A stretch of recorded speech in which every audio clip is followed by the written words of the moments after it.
BPL final আজ সন্ধ্যা ৬টায় Rajshahi Warriors এবং Chittagong Challengers. Rajshahi Warriors এবং চট্টগ্রাম রয়্যালস কোন দল জিততে পারে? যেখানে দেখা গিয়েছে চট্টগ্রাম রয়্যালস সবার আগে ফাইনালে চলে গিয়েছে রাজশাহী ওয়ারিয়র্সকে হারিয়ে, যেখানে পয়েন্ট টেবিলে ছিল সবার শীর্ষে রাজশাহী ওয়ারিয়র্স, কিন্তু রাজশাহী ওয়ারিয়র্স সেই চট্টগ্রাম রয়্যালসের কাছে ম্যাচ হেরে তাহার পরবর্তীতে ওয়ারিয়র্স সিলেট টাইটান্সের কাছে ম্যাচ জয়লাভ করে শেষ পর্যন্ত।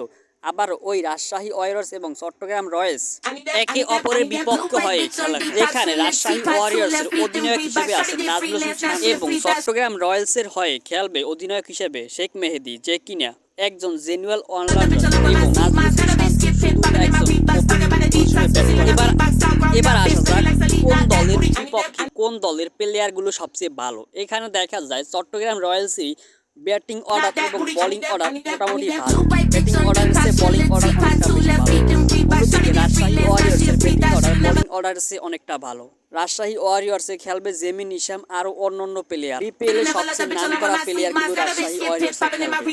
এমনটাও শোনা গিয়েছিল যে রাজশাহী ওয়ারিয়র্স সবচেয়ে বিপিএল এর 2026 দামি প্লেয়ারকে কিনেছে বিপিএল এ ফাইনাল খেলার জন্য। অন্যদিকে চট্টগ্রাম রয়্যালস কোনো দামি প্লেয়ার বা কিছুই আনেনি ফাইনাল বা সুপার ফোর খেলার জন্য।